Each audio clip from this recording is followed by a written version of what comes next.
Hello, તો હવે આપણે પહોંચી ગયા છે ચોથા પોઈન્ટ પર, કનીગ્રામ. તો એ કનીગ્રામ જોઈ લો, તમે બતાવું છું તમને.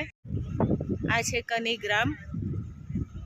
આ તમને હમણાં મેં બતાવ્યું હતું અમરનાથ યાત્રાનું. આ એ છે, ત્યાંથી અમરનાથ યાત્રાનું જ છે એની પાછળ.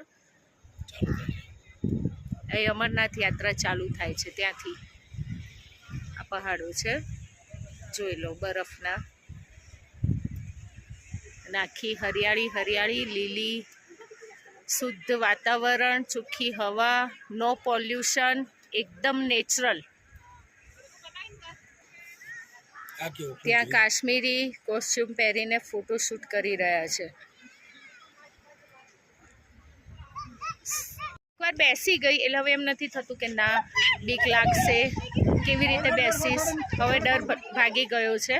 હવે બીક. જ્યારે હું બેઠી ને ત્યારે વનને બહુ હસવું આવતું હતું. હે વન, તને બહુ હસવું આવતું હતું?